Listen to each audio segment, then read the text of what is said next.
What does a hippopotamus have to do with the temple in Jerusalem? Why is King Achav in the British Museum? And what do we really know about King Solomon? I'm Nachliel Selavan, and you're watching Tanach Study, Archaeology Snapshot from Sefer Study. And I'd like to welcome you to another episode, and this is Melachim I. Now, what are we doing in an Archaeology Snapshot? Basically, what we attempt to do for each one of the books in Tanach is to cover these four questions, which is, when is the story happening? Who are the main players? Where are they located? With some highlights from history and archaeology. And I have been waiting for so long to do Melachim and Melachim Aleph and Melachim Bet. I'm really excited about this, so let's get straight into it. We're going to begin our story where the kingdom actually is transferred from David to Shlomo. But of course, as with any transference of power, there's going to be a lot of politics and a lot of different people who want power, vying for power. And I think that current events in the world are pretty much a very good example of transference of power and how that can go wrong. So what I'd like to do for here is to show you the actual place where all the different stories happen. In other words, how you today can go and visit the places where they happen and really let the story flesh out. So I'm going to kick off with Tanach website, because it's a favorite and I really want to encourage you to use it and to look at it. It's take advantage of this wonderful resource. So I'm here applying the filters, as I've done many times, and I'm taking the range of Melachim Aleph, Perek Aleph, through Bet, through Gimel, and now I'm going to zoom into our area, just so you get a better grasp, a glimpse of what it is we're going to see in just a moment. Now the key here is you see Jerusalem, you see Gat, you see all the places which are relevant to the immediate stories. Here's Jerusalem. The visuals aren't great, but the layers are incredible, because this layers function, which again only works when you're zoomed in into the right range where it is, which is kind of I would say that that's one of the setbacks of this particular function, but hopefully they're working on it. It's just a budget issue. But anyway, my point is that once you've discovered where there's a layer and you've zoomed in on it, look what this can do. So here is a modern map of Jerusalem. You're looking at Ir David, known today as Ir David anyway, and there's many different excavations there. And what I want to show you is a contemporary picture of Ir David, so you can see what we're looking at. So we are currently looking at Ir David standing in the south of the Temple Mount. If you look up, you're looking at the southern wall, the Hulda gates. You can see the Dome of the Rock, and you can see Har HaZeitim to your right. Now, our locations for here are, first of all, the palace, where the story all transpires.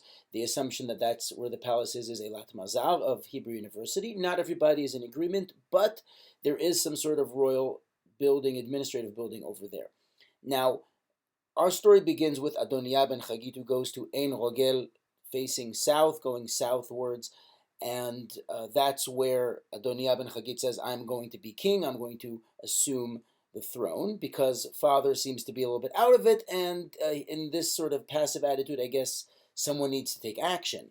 However, the whole story that transpires with Bathsheba and Natan HaNavi and all that stuff leads to David HaMelech saying, okay, Shlomo is going to be the guy, he's going to rule, and they make a quick ceremony by the Gihon spring. Now, I happen to be on Gihon Street right here, and Ein Rogel is further down the street, so these streets are actually named after these events, but these events are a few minutes walking, maybe 10 minutes walking from where I'm sitting right now recording this video. So it's really cool they were able to see this. Now, one of the things that Shlomo HaMelech does to sort of wrap up all the loose ends that David HaMelech tells him he needs to do is to take care of Shim'i ben Gera. Now, Shim'i ben Gera was warned not to leave the borders of the city, and he was told the day you cross the Gihon spring, Nachal Kidron, that is, and that's where he's basically not supposed to go. So he does that and he gets killed. But that's all happening in our neighborhood in the old city of Jerusalem. Moving on, Shlomo HaMelech, King Solomon, the golden era perhaps of the kingdom of Judah, before everything pretty much went downhill. Well, lots of ups and downs. But anyway, I can't resist mentioning the Dura Europa synagogue from the 3rd century, because if I haven't mentioned it enough times, people are just going to forget about it. And the point of it is that this is the oldest synagogue in the world that has paintings on it, and it's from the year 240. This is from the time of the Mishnah. So if this doesn't blow your mind, I don't know what will. So I had to share this with you again. And one of the paintings in the Dura Europa synagogue are Mishpat Shlomo, or Shlomo HaMelech as a child, as a youth who gets his first job. You know what they say, first 100 days, very apropos. So what does he do in office? Well, these two women approach him with a baby who they claim, each claim is their baby, and Shlomo HaMelech's decisive action and deep psychological insight were able to acquire awe and give him a very good name very instantly. And so he was known as the Chacham Mikol Ha'adam, and that's Shlomo HaMelech. Now, that's in terms of the later archaeology, but let's get into the story itself. So this Bible Lands Museum miniature model of Jerusalem shows you more or less where the Beit HaMikdash would be built, and the palace of Shlomo HaMelech would be right next to it, according to the Psukim. So when the Beit HaMikdash was destroyed, so was the royal palace, which is right there. And having the palace right by the temple is actually quite a common thing in the ancient Near East. It makes a lot of sense. Now, what do we really know about Shlomo HaMelech? Did he really exist? There's no question in archaeology that there was a Davidic dynasty, there was a Beit David, but the question really is amongst the various schools of thought. There's the maximalists that say everything is 100% true, whatever is written in Tanach, and then there's the minimalists who say none of it's true unless proven otherwise. Now, there's a lot of variation in there, and I'm not going to get into all the details, but you can say that Professor Israel Finkelstein is usually held up to be one of the more minimalists, and even he will say that there is no denying that Shlomo HaMelech existed in one way, shape, or form. The question really is the extent of his kingdom, and was the kingdom really as powerful and centralized around Yerushalayim as Tanakh says it is? That's really where the debate is. But there must have been something there. Okay, and so without getting into all this detail, we'll see later on with Rechovam how that plays out, and that's really important for us. But the point is that there's a lot of archaeology from the nations around us and materials that are mentioned in the story of Shlomo's building of his home and of the Beit HaMikdash, which help us understand the geopolitics, I'm going to give you some example of this, so it's going to make a lot of sense, but the point is that the things that are mentioned are rooted in the reality of the time, and the debate is whether or not this level of dominion existed in Malchut Yehuda as far back as Shlomo, but it definitely did exist later. So according to Tanakh, it did happen, and that's the approach we're taking, but the point is that's where the archaeological discussion is. And I want to mention also in terms of temples and temple architecture that there's a pretty standard architectural structure for temples in the ancient Near East, with an inner chamber, a Kodesh, Kodesh Kodeshim, and on the outside there are two pillars, like you see in this image, Yachin Uvoaz. And so while there are certain specifications which are unique to this Beit HaMikdash, generally speaking, it isn't out of the ordinary in terms of the structure of a temple. Even though this is the temple in Jerusalem, we do find similar structures elsewhere, and we know what temples looked like. That's that. Now, there's a lot to discuss in terms of the ivory and the gold and the craftsmanship and the wood in the making of the Beit HaMikdash and Shlomo's own palace, and I'm going to get into some of that, but it's really worthwhile reading through the Psukim and seeing it, because it really starts firing connections of different nations and what they produce and travel routes and trade routes and so on. Now, one little detail I want to mention to you, which is a lot of fun, which is a little bit of mathematics, and that has to do with the making of the Yam Shel Shlomo, which is this very big, massive water collecting vessel, which was used, of course, because you need water supplies in the Beit HaMikdash, obviously, right? I think this is before sanitation was installed, before you have water installations. So aqueducts, this is what you use.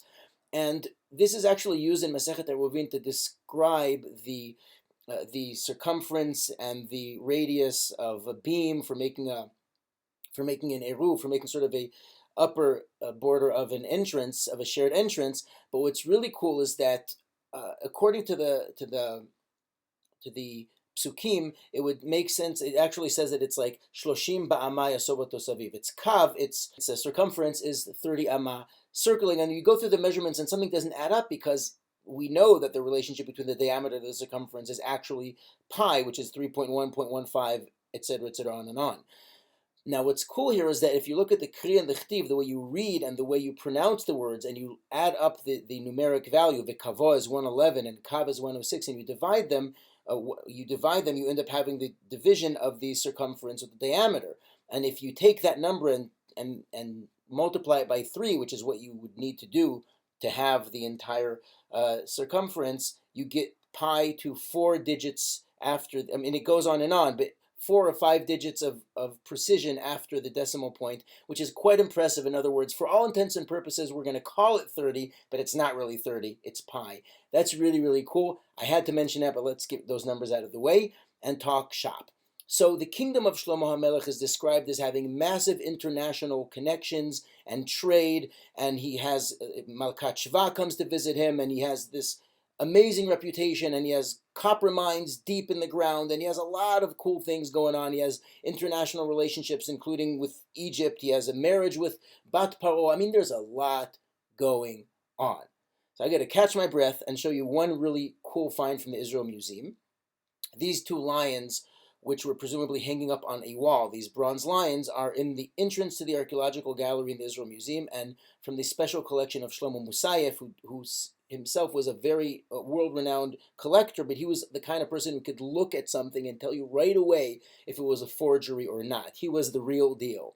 Now, I am including an article in the description about this particular treasure of those lions in Shlomo Musayev, so it's called the Treasure of Solomon, but referring to Shlomo Musayev, but he claims that these lions are from Malkat Sheva herself, but in any event, they are from Sheva in the Arabian Peninsula, so I had to mention that.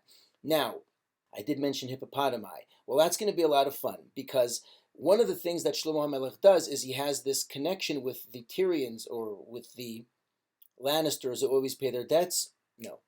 The Phoenicians in modern-day Lebanon, in the city of Tzor, Sidon, Geval, Tyre, Byblos, right, in Lebanon, these people are merchants, sea merchants, who are trading with precious materials from around the region, and the relationship with them is going to be going on for a long time. Hiram, the king of Tzor, was friendly with David HaMelech. Hiram Melech Tzor also helps Shlomo HaMelech build. And one of the things which he does, here's the location, one of the things that he does is that Shlomo HaMelech says, I'm going to give you yain v'shemen, all this agricultural produce, and I'm going to trade you for wood and labor. Why is that? Because the region itself is very, very full of trees and hills and snowy mountains, but it doesn't have fields in order to be able to grow grains and so on. So this is sort of a barter, which makes a lot of sense. But before we get into that, I just want to show you, there's a mention of Oni, and there's these boats that Shlomo HaMelech employs. This is an image of an Oni Tarshish, a ship from Tarsus, which is found on a sarcophagus in Lebanon. So this is in Tzor, and this is an ivory from what's known as the Samaria ivories. We're going to get there very, very soon. It's in the Israel Museum. Now, what is unique about ivories? Ivories, unfortunately, are the reason for poaching, for the killing of many, many elephants and almost driving them to extinction in Africa. So it's a terrible thing that's being done. But the Phoenicians were experts in producing and manufacturing the highest level of craftsmanship using many precious materials, including ivory. Now, the ivory that we think of is elephant tusks, which is true. They did use Asian elephants, but they also used hippopotami. So you think it's elephant tusk, but sometimes it can actually be hippopotami teeth, which is a similar kind of material. And it was also available in Egypt, and they were trading going to Egypt. And so there's a lot of mysteries we didn't think about. But if you think about all these ivories used to build the palace and the Beit HaMikdash, well, maybe they could have been used with hippopotami teeth. Who knows? But anyway, speaking of trees, so Arzeh Lebanon, the cedars of Lebanon. Now, this is the hallmark of Lebanon. It's on their modern flag. But the point is that the wood is being traded for materials because wood is in abundance in Lebanon, and we have grain and agricultural produce, which they don't have. And so they are actually dependent on these trades in order to survive, and they are a sea trading empire. Now, one more thing about wood. There's a description of all the different wood that is brought to build the Beit HaMikdash and the house of Shlomo HaMelech. We don't really think about this because we are just thinking about construction. But if you read the descriptions of the palace of Tiglath-Pileser III, we're going to mention Be'ezrat Hashem in Melachim Bet, he describes the scent, the smell of the various types of wood that are making up his palace. And so what we forget is that there's also the sensory. It's not just the utility of the material, it's also the sensory. And we know, of course, that besides that, the cedars of the Lebanon are unique in their tremendous length, because if you want to make a mast for ships, you need very, very long beams of wood. And so the Phoenicians were excellent shipbuilders as well. So that's a lot about Malchut Shlomo and the Beit HaMikdash. Now, Our next point has to do with the split of the kingdom. The split of the kingdom is a tragic event which forever changed us into Yehuda ve-Yisrael, which we mention every day in Tefillah, Yehuda ve-Yisrael. Malchut Yisrael and Malchut Yehuda split due to a tragic event which really had to do with raising taxes versus lowering taxes. So again, very, very relevant questions for today. And in this event, Malchut Yisrael basically became a separate kingdom, and I just want to show this to you on the Tanach website. So look closely what I'm doing. I'm again on the map, and I'm looking at the region of Psukim, the range of Psukim that we need to be looking at, and I'm clicking on two different layers. One of them is the border of the kingdom, and the other one is Malchut Yisrael. Now, Malchut Yisrael, you can see there's 10 tribes. It's not really 10, it's 9, because Malchut Yehuda also has the Leviim, remember, and they have Binyamin, and they have Shimon, which is sort of subsumed within them. So 10 is more like a typological number. It's like 10 Shvatim, but it's not really 10 Shvatim, because do the math, right? But that's what we call it. Now, on this map, you need to see the border, and we have two capitals. We have Yerushalayim with the Bet HaMikdash is the capital of Malchut Yehuda, and Tirzah is the capital of Malchut Yisrael. It's going to move several times. It's going to go to the Transjordan. It's going to go back and forth, but it's eventually going to be Shomron. Now, once the kingdom moves over to Yerovam ben Nevat, he's worried about people going back to the Bet HaMikdash, strengthening their connection to the Bet HaMikdash and Malchut Bet David, and then leaving him and abandoning him. And so what he does is he builds a Egel Zahav, a golden calf, one in Dan in the north, as you can see, and one in Bet El. Why Dan and Bet El? Because those are the northern and southern borders of Malchut Yehuda, whereas when we had, of Malchut Yisrael, that is, because when we had the entire Malchut, it was Midan va'ad Be'er Sheva, which is the southern border of Malchut Yehuda. Now, Malchut Yisrael moved its capital a few times. It moved eventually to Shomron, and therefore we have Yehuda v'Shomron, Judea and Samaria, the heartland of Israel, and the Samaria ivories we're going to talk about in a second, but those ivories came because of the connection to the Phoenicians, who are the Tzidonim, and this is where they are. They're a seafaring empire, basically. They're a trade empire, you can call it, even though they aren't technically an empire.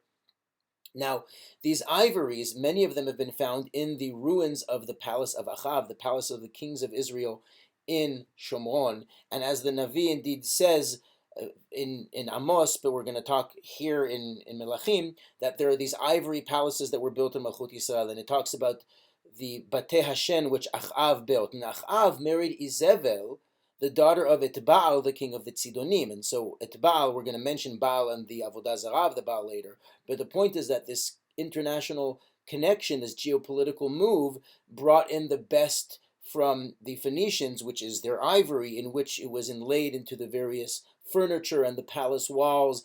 In Shlomo HaMelech's palace, it was even covered and plated in gold, but it has some sort of translucence to it. It's a nice thing to do. Like, you wonder why ivory if you're going to plate it in gold. Well, how thin is the gold and what does it look like when it's covering ivory? You have to think about that.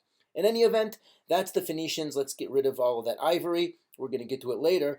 And I want to talk about Malchut Yehuda. Now, Malchut Yehuda, we talk about Rehovam, and we have very important things to discuss in terms of Rehovam, but the first one is going to be Bitzurei Rehovam, the fortifications of Rehovam that are mentioned a little bit more extensively in Divrei HaYamim. And side note, you cannot study Melachim without studying Divrei HaYamim, but we're just doing an overview here.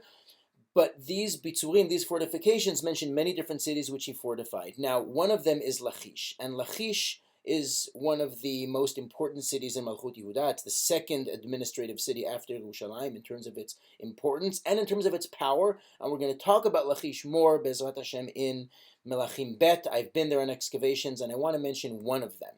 So I was in an excavation in 2016 with Professor Yossi Garfinkel of the Hebrew University, and his question was, can we identify a particular layer known as Lachish 5 with the fortifications of Rehovam based on typology, morphology, dating things, etc., etc. And it was just published in the most recent Kadmoniot that came out. So if you're into this, I highly recommend looking it up, but he goes through the whole thing. And I was there on that dig. This is some things that I found when I was there on the dig. And I interviewed him later and wrote an article. So check out the link in the description, because I'm putting my YouTube video where I interview him, asking him about this particular excavation expedition in Lachish, looking for the fortifications of Rehovam. So be sure to check it out. I would appreciate if you give me a like, comment and subscribe to my channel. That's always helpful. And there's an article describing that as well. Now let's get into perhaps the most important detail about the kingdom of Rehoboam ben Shlomo. And that is a very tragic event that happened, which shook the kingdom, you can say, because we were invaded and looted in the 5th year of Rehoboam. And so here's the text. I try to keep text to a minimum, but it's important to understand the text. So in the 5th year of the king Rehoboam, Shishak came in a campaign and raided the treasures of the Beit HaMikdash in Jerusalem, and he took all of the golden shields, Maginei HaZahav, which Shlomo HaMelech made, which were then replaced by Maginei HaNechoshet. Now, just a point about modern scholarship that says we don't really know exactly what was going on in the time of Shlomo and David. Were they there? Were they not? How powerful were they? But it's clear that this story actually happened because that there was a Shlomo, and one of the reasons, says Professor Oded Lipschitz of Tel Aviv University, is that Sefer Melachim mentions the Maginei Shlomo at the very end of Sefer Melachim, and if it, at the time that was written, they had such a strong memory of Maginei Shlomo, it must have existed. So this is a fun point to discuss, but I want to get into who exactly was this Shishak Melech Mitzrayim who invaded Eretz Yisrael and looted the temple. So I want to mention Shoshenk. Now, who was Shoshenk and who was Shishak, and was he the same guy? The campaign of King Shoshenk, and you can get into the etymology of how Shushak became Shushank. Not getting into it, the assumption is that Shoshenk is Shishak.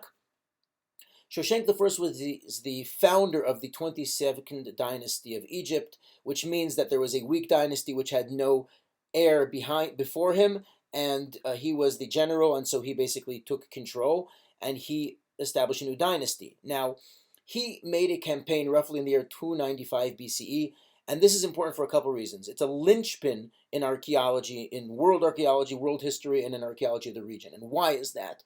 Because if you have an exact, more or less, date on this, you can start saying, okay, it's year 5 of Rehoboam. We know how many years Shlomo was. You just move that backwards, and you use this as to gauge what's going on before and after based on what we know and who was there and what's going on in the geopolitical map. So this is a very important event because you have a date. And now you can say, okay, 5 years before this, what was happening in Egypt? Who was Bat Shlomo? You can do a lot of different things with this. Okay? But the important thing is the campaign itself. Now, this map from the Karta Bible Atlas shows you the campaign as described on the palace, the Victory Palace description in Karnak in Egypt, which is a massive palace complex which was going on for generations, constantly with new conquests and stories added onto it in Karnak. So it's a massive complex, and one of the parts of the building have an entire, basically a victory description dedicated to the god Amun of all the cities that were brought under the subjugation of the kingdom of Egypt. Now, if you notice this map, you'll notice that Yerushalayim is sort of there in the center, but nobody's touching it. There is no mention of Yerushalayim in this campaign, which is pretty well documented. By the way, this is a picture of the cartouche, the signature, you can say, the name of King Shoshenk, which was found in Megiddo. So he definitely was going through the region. Now here's a picture of Karnak. You can get the idea of how massive it is. It has pylons, which are like rectangular facades, and then there's all these pillars, many descriptions of many kings over generations. Now this is the wall, which is the victory wall of the campaign of Shoshenk. And you can see that it's fragmentary. So when you wonder why isn't Yerushalayim mentioned on it, one of the suggestions are that it's fragmentary. I'm actually linking an article in the description which discusses, did Shoshenk conquer Jerusalem, and other things about Shoshenk. So I recommend looking at the Biblical Archaeological Review articles below, as well as the Wikipedia entries, just to kind of get familiar with the story, because this is a very important story. Masa Sheshak Melech Mitzrayim, Shoshenk's campaign. Now, what we need to understand about the campaigns of Egypt, other than why would I even write the names of the different kingdoms, there's reasons for everything that they do. And there is a fascinating suggestion for what this route is intended to be in collaboration, so to speak, with Yerovam, according to the Karta Bible Atlas. Not everybody agrees with that, but in any event, I would just want to mention that this is a campaign of control and not of destruction, because Egypt is basically an empire. And empires don't go on raids. Empires have calculated moves with geopolitical intent and goals, and he's basically coming to establish Egypt's former glory, which we know pretty much was on the decline, and he's trying to regain control of the area. And so this is a very important move from a geopolitical point of view, from a military point of view. And so Masa Sheshak, Shoshenq's military campaign is very, very important for us. Now the next point is Achav, the big bad king, and his wife Izebel, and Eliyahu Hanavi and Nevi'ei Habal. Now, Eliyahu Hanavi was given a final assignment before he is basically fired, which happened right after he escaped from the great showdown against the 400 prophets Nevi'ei Habal on Har Carmel. And we're going to get there in just a moment. But the importance of this final mission is the characters named in it, which we're going to talk about more in Melachim Bet. And that is, Hazael is going to become the king of Aram. Hazael is a very important foe. He destroyed the Philistine city of Gat. We have a stela of Hazael. We're going to talk about that next week. Yehu is also mentioned in archaeology, and we're going to see where next week. And Yehu is supposed to be Melech al-Yisrael, and he is appointed to basically obliterate everything that's left over from Beit Omri and Achav. And finally, a replacement for himself. Elisha comes to replace Eliyahu. Now, this whole story leads us to the British Museum. Because who was Achav? We talk about Achav as a big bad king just because of his religious perspective, you can say, but in terms of his military capability, Malchut Yisrael was known to be much more powerful. I mean, think about the number of people there. So you have much more to offer. And so as part of a campaign of Shalmaneser III of Ashur, of Assyria, who still isn't on the world stage yet as the Assyrian Empire we're going to get to next week, but Shalmaneser III basically took Achav of Israel, who sent 2,000 chariots and 10,000 soldiers against Aram. And this is all mentioned here on the stela in the British Museum. It's known as the Kirk Monolith, or Karkar. It's a battle which took place in Karkar, which is near Lebanon and Syria. And this was part of a campaign against Aram, against the Arameans. It might even be Hadad Ezer or Ben Hadad, who's part of the story with Achav in Ramot Gilad. So it's a very important story. Now, this map, again from the Karta Bible Atlas, is a map which describes the Battle of Karkar, in which Achav is mentioned as having participated against Aram. Now, this campaign against Aram is going to end with the final destruction of Aram by Tiglath-Pileser III later, and by the inclusion of the Aramaic language into the Assyrian administration and later into Babylon and Persia. And so Aramaic becomes the lingua franca, or the second one, or the administrative language of the great empires of the world, because of events we're going to discuss very, very soon. Now, let's get into the story of Eliyahu Behara Carmel. So Eliyahu is here in Har Carmel, and this is his showdown. And in this showdown, I can't not mention the connection to, like, who exactly is he facing? He's facing Nevi'ei Habal. Who are Nevi'ei Habal? The Baal is the state god of the northern kingdom of Lebanon, of Tzor and Sidon, who have, of course, formal marital relations with the kingdom of Israel. And so Achav marries Izebel bat et Baal melech Tzidonim, right? The Baal is going to be a major player, and this is indeed the Baal. This is one from the Louvre. But the Baal is the state god of, the head of the pantheon of the Canaanites in the north, and in Syria they're called Hadad. So you have Ben Hadad, Hadad Ezer, and so on, but it's the same character. It's the thunder god holding the lightning bolt. We've mentioned this many times. Now, I can't not mention Durei Ropis, because Durei Ropis sports two paintings of the story of the showdown at Har Carmel, and this one that I'm showing you here. The reason I enjoy this one so much is because you see the little behind-the-scene stunt guy hiding in the Mizbeach and the snake that kills him, and this is a midrash. So this is a midrash which describes what happened in Har Carmel, and it shows you how ancient the midrash actually is if it showed up in the time of the Mishnah. But let's get that out of the way and get back to our story. So, our story is, of course, about Eliyahu, who runs away then from Izebel, and he has a final mission to appoint Hazael, the king of Aram, and this is Aram, and there's going to be a tragic battle that's going to happen in Ramot Gilad, but not before the story of Navot, Kerem Navot HaIsraeli.